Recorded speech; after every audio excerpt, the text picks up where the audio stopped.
Hello and welcome to Caribbean Vibrations, TV's #1 Caribbean show. I'm your host, guide Alan, and today's episode is all about local businesses supporting our community during COVID-19. We speak with Lorraine and Akilah Nelson from Bebes, Florals and Gifts, Judy Grandison from Camp Jumoke, a special summer camp dedicated for kids living with Sickle Cell Disease.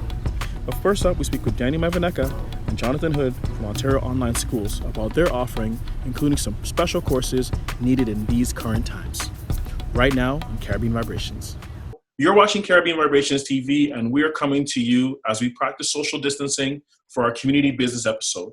I'm actually excited about this segment because we are talking to a couple of educators, and that's really how I'm going to introduce these guys. We have, first of all, the principal, Daniel Maveneka from Ontario Online Schools, and his director of outreach, Mr. Jonathan Hood. Good to see you guys. How are you doing today? Fantastic. Hope everybody out there is staying safe, and don't get impatient, folks, because the longer we can stay patient, the shorter this whole experience will be. So hang in there. Mm-hmm. Jonathan, how you doing? I'm pretty good. Just trying to find the good out of the situation.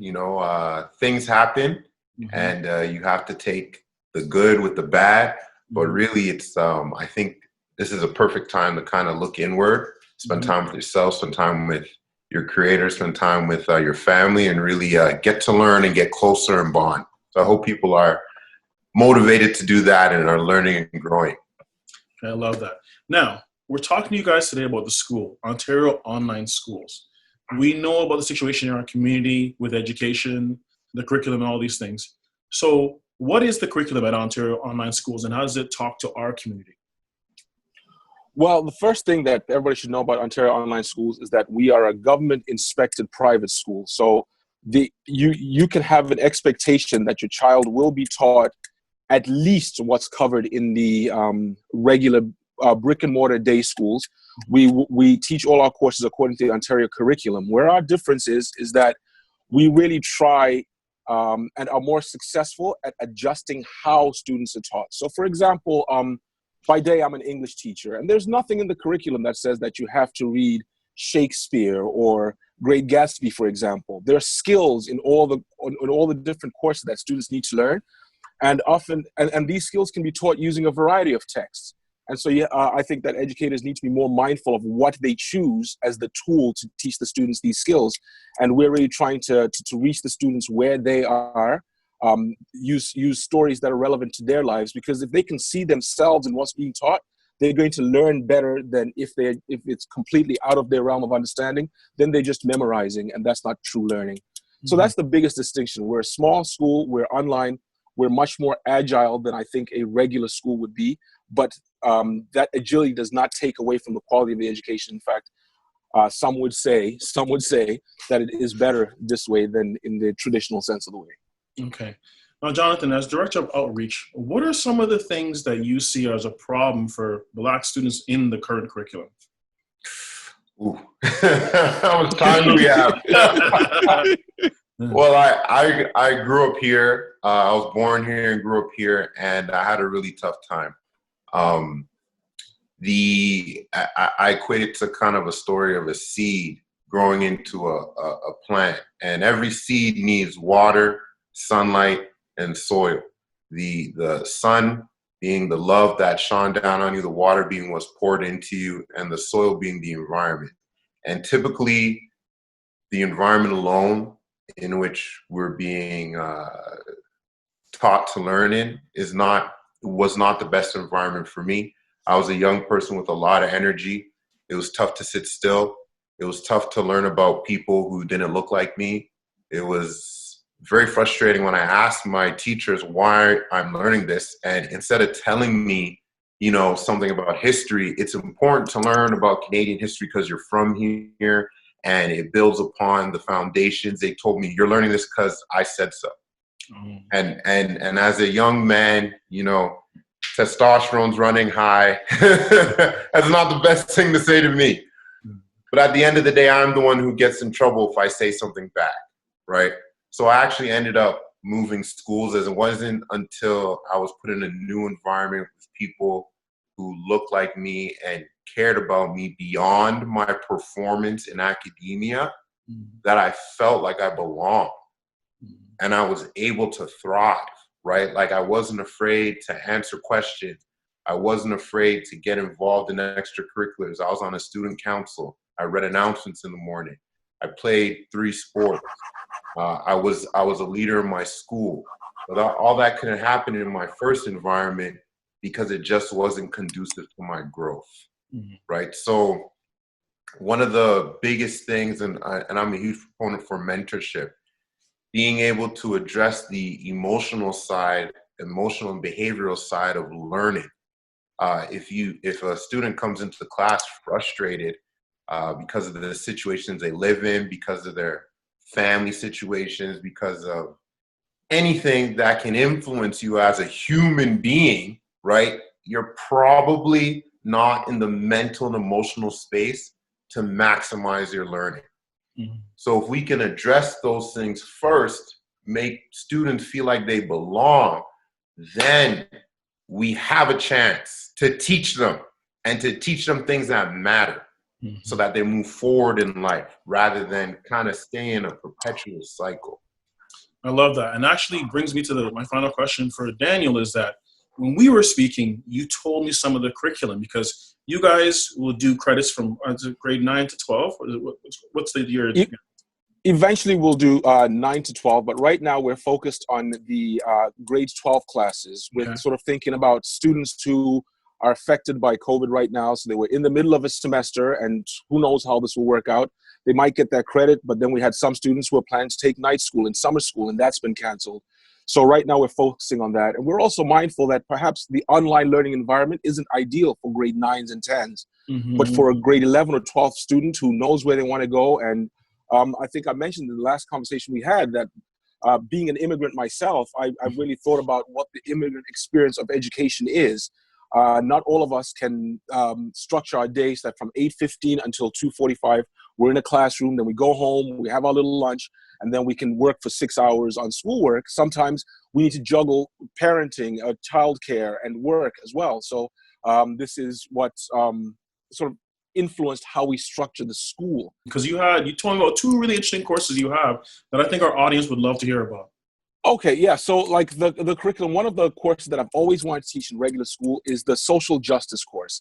Now, for a variety of reasons, that course is an elective and it's not something that students naturally pull towards, first of all. And even if they wanted to, it's very rarely offered because, the restrictions that schools have in terms of how many students they can have and what courses they can offer. Often it's courses like social justice or Black history that are excluded because you need your math and your physics and chemistry to get into your university or college. You may not need that one. So one of the things we do is that every student who registers with us is allowed to take the social justice course for free. Because to us, it's important that these lessons get out so that we can cover things like the Black experience, indigeneity, LGBT communities, the environment.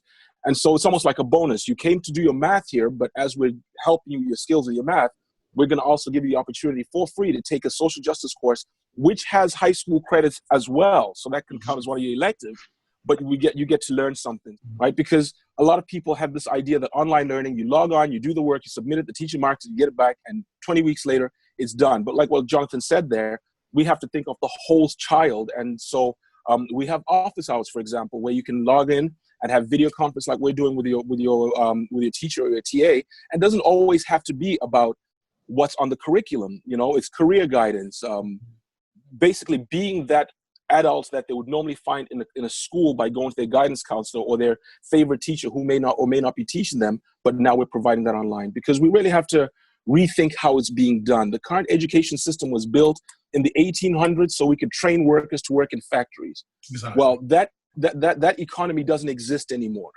right? Why do we have summer vacation for 2 months in September and in July and August? Because people used to have to go into the fields to harvest. Well, I don't know that many people who harvest anymore. So let's rethink everything and try and, we'll make mistakes along the way, but we're really trying to create a school that we'd be able to send our own children to, knowing that they're getting a good education and a good preparation for whatever path they take in the post-secondary world. Perfect. Well, yeah. I really love what you guys are doing. Jonathan, I want to thank you for your time. Jenny, I want to thank you for your time. Jonathan, you got to plug the website. So how can people find you guys? We are actually online at Ontario Online Schools with an S.ca. And we're also on social media at DOOS.ca on Instagram. And there you can find everything from information on when courses are starting, if we're having any promotions on tuition. We oftentimes post stuff that's just going on in the world that as a teacher, I'd walk into class and put it up on the board or on the overhead and say, hey guys, what do you think about this? So we use our social media really as an extension of the teaching and learning that's happening at the same time. That's OntarioOnlineSchools.ca. Perfect. Again, I want to thank you, gentlemen, for your time. I also appreciate the fact that you are molding the minds of future leaders. I mean, that's a big thing because I had a couple of teachers who they took some time to talk to me and it meant the world to me. So I really do appreciate, our audience appreciates what you guys are doing. Thanks again for your time. And you're watching Caribbean Vibrations. You're watching Caribbean Vibrations TV, and we are coming to you as we practice social distancing for the special community business episode. And right now, we're here with the proprietors and owners of Bebes Florals and Gifts, Lorraine Nelson and Akilah. How are you guys doing today? I'm good. How are you? I'm good, thank you. I want to thank you very much for joining us today on this special episode, because for us, it's really about promoting the different things that we in our community are doing and the different businesses that are here. So the first thing is, what is Bebes Florals and Gifts? Well, Bebes Florals and Gifts is an online store. We provide a variety of different gift baskets, packages, care packages, floral arrangements for all occasions such as weddings, birthdays, funerals, and also gift baskets for his and hers children. And it depends on the person's interest as well. Whether they enjoy different things, we try to include them in it. Okay, perfect. Now, why did you start the business? I started the business because I enjoy the arts and design, and I also have a drive, to accomplish new things. Right now, I'm going through a big change in my life where I recently lost my husband. So I find that this is a passion that helps me to get through the hard times and to just relive his memory in a positive way instead of going through the pain. Oh, I love that. I love that. Hi, I'm Lorraine, creator of Bebes Florals and Gifts, where love grows. I've been doing this since 1998, and I enjoy doing it. I love to see the expression customers show on their faces when they receive their order. A beautiful expression that is. And today we'd like to show you a variety of artificial flowers and gift baskets that can suit your needs while staying at home safely. So I'm going to show you some of the options that we have. So first off, we have this beautiful basket. This is a gift basket. It's for ages 4 to 8. We have a doll, something that they can use to play with, bubbles, a coloring cup, okay? Also, we have crayons, markers, and an educational book that they can read. Here we have something for a boy. Age ranges from 4 to 8. We have an educational book, Play-Doh, activities that they can use while they're in the house during these unprecedented times. And also, Father's Day is coming up, so we do have a Father's Day gift basket. It has tea, toiletries, towel, deodorant, and hand sanitizer. And then we have something for a baby shower. We have a rattle, and this is the age ranges from 0 to 3 months. We have onesies, also blankets, and a receiver there. Last but not least, this is for her. We have Bath & Body Works, towels, a scrunchie, body spray, and some lotion. So definitely get your orders in. We also do wedding bouquets of different sizes. This is a round bouquet, cascade bouquet, and we also have a huge bouquet for the people that love and enjoy a big bouquet. It's made of mostly greenery and different types of flowers. We also have centerpieces that can be used for a children's party, such as a shower. Centerpieces that you could use at your home or office. And for all different occasions, centerpieces. We have this one here. It's a beautiful one made with a beautiful technique that I use. And just a simple one, just a round vase. And also just a lovely piece that you'd like to just share with your coworker or your family. So all of these can be ordered simply by just contacting us at Bebes Florals and Gifts, where love grows. If people want to get in touch with you guys, what's the best way to get in touch with you guys? Okay, so they can visit our Instagram page at Bebes_Florals with the & gifts. And also they can email us at bebesflorals@gmail.com. Perfect. I really appreciate you guys meeting with us today. I want to thank you so much for your time. Don't forget to check them out online at bebesfloralsandgifts.com. And you're watching Caribbean Vibrations. Thank you for having us. Thank you. So you're watching Caribbean Vibrations TV, coming to you from our studio as we are practicing social distance in this time of COVID. And I gotta say, I'm excited. I'm actually here with the president of Camp Jumoke, not-for-profit, Miss Judy Grandison. How are you doing today, Judy? I'm great. How are you? I'm doing awesome. I really want to thank you for taking your time.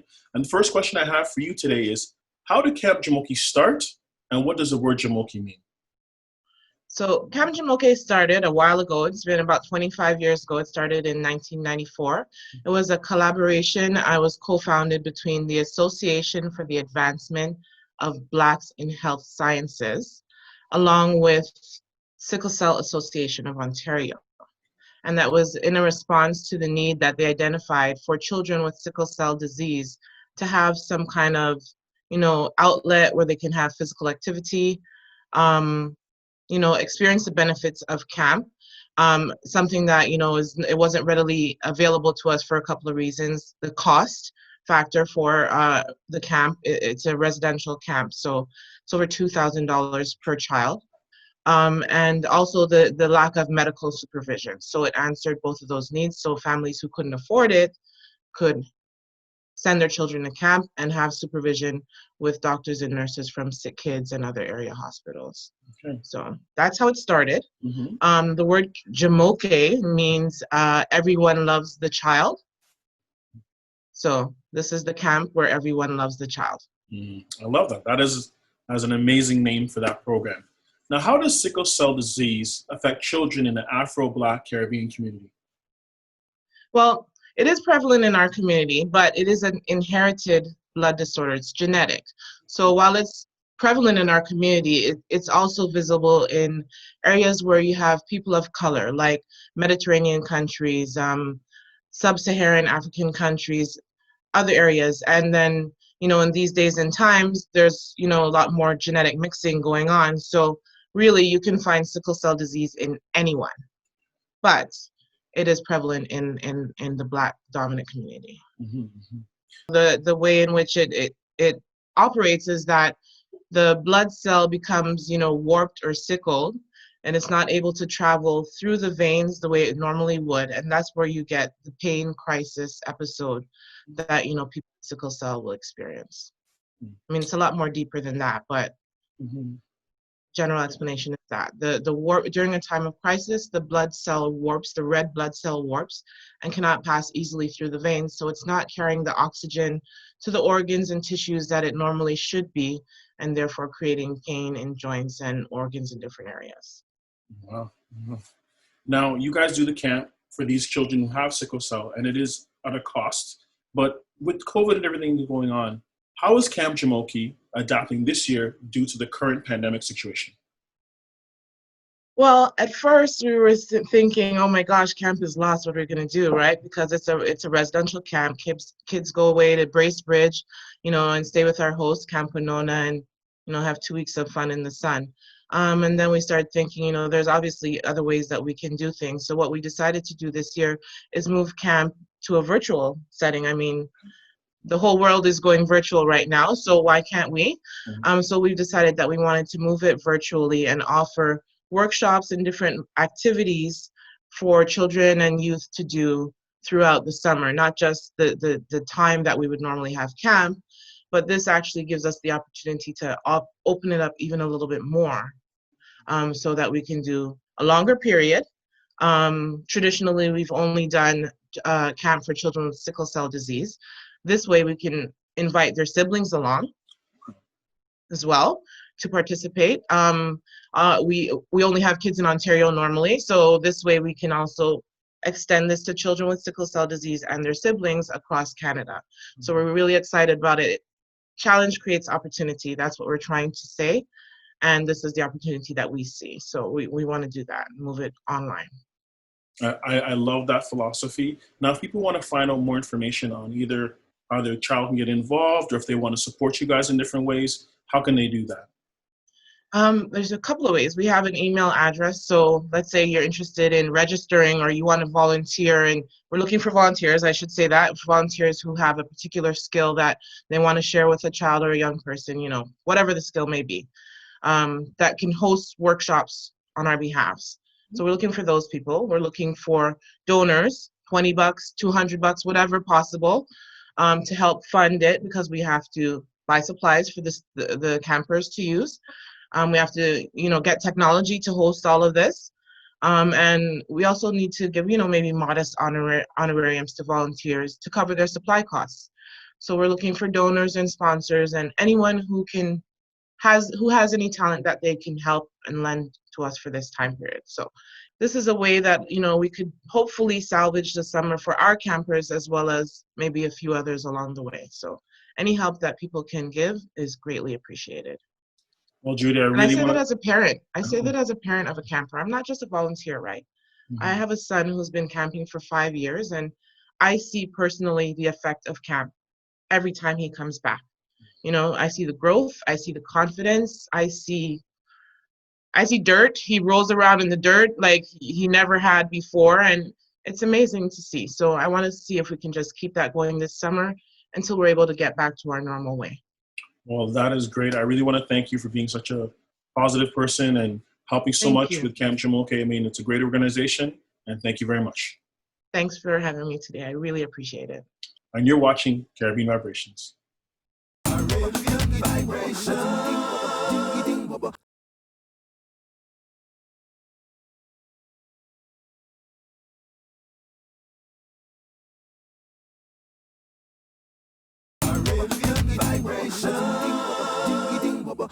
I want to thank you for watching Caribbean Vibrations and sharing your time with us this week. I just want to take some time to personally thank you guys for supporting us for the last 15 years. We're always out there trying to feature positive stories about the Afro, Black, and Caribbean community in Canada and around the world. We're in a really crazy time in COVID. We're losing loved ones in an unforeseeable way. Even me personally, I've had some losses in the last little while. And the hardest thing for all of us is we can't grieve together. We can't go see anybody. We can't express ourselves in the way we were. The only thing I think that can really come out of COVID in a good way is a new sense of family, of community, and really appreciating time we spend together. So take care of yourself, take care of your family, and we'll figure out a way to navigate this new normal. I'm your host, Alan, and we'll see you next time on Caribbean Vibrations.